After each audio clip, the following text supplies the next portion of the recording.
रीता गंगवाल किशनगढ़ से बोल रही हूँ।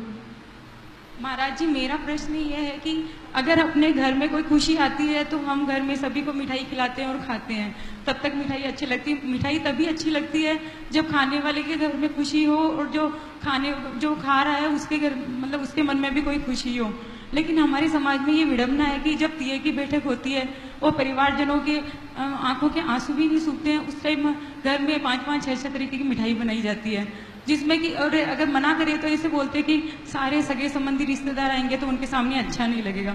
महाराज जी, ये विडंबना, ये कुरीति कहाँ से आई? आपकी बात सुन लिए, बड़ी कुरीति और ये महान पाप का कारण है, बल्कि मैं इसे कहूंगा घोर अमानवीय और असंवेदनशील कृत्य है। किसी के यहां मौत हुई, आप बैठने गए हैं, सामने वाले के प्रति सहानुभूति प्रकट करने के लिए गए हैं या सामने वाले को और परेशान करने के लिए गए हैं। कई बार ऐसा होता है जो हमारे समाज में खाने पीने की आदतें हैं वो इतनी ज्यादा हो गई है कि प्रसंग अप्रसंग को कोई नहीं देखता।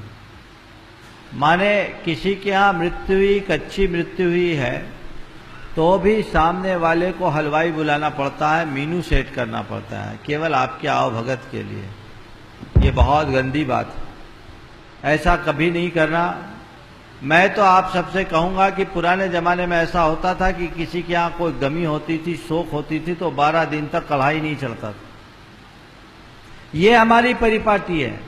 शोक का मतलब 2 आंसू बहाना नहीं, शोक का मतलब अंदर से व्यथा होना, गले के नीचे कौर नीचे ना उतरे तब तुम्हारा शोक है। तो शोक की अभिव्यक्ति करो।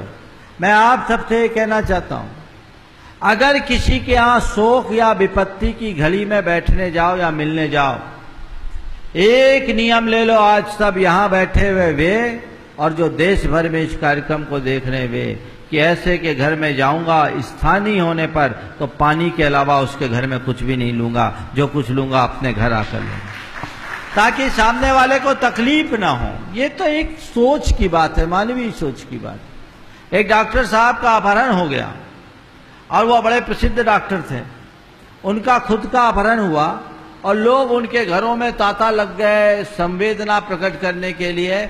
उनके बेटे ने और धर्मपत्नी ने कहा, महाराज डॉक्टर साहब के होने से हम लोग परेशान तो थे ही, लेकिन ये रिश्तेदार और मेहमानों के कारण और ज्यादा परेशान हो गए, उनकी आवभगत और करनी पड़ी, देख रेख करनी पड़ी। किसी के घर विपत्ति में जाओ, स्थानीय व्यक्ति के यहां जाओ, ये नियम लो कि मैं पानी के अलावा कुछ नहीं पीऊंगा। और बाहर किसी के घर जाओ तो ये नियम ले लो कि मैं केवल खिचड़ी खाऊंगा या कोई कढ़ाई की चीज नहीं खाऊंगा। ये तय कर लो, ये समस्याएं अपने आप समाप्त हो जाएगी।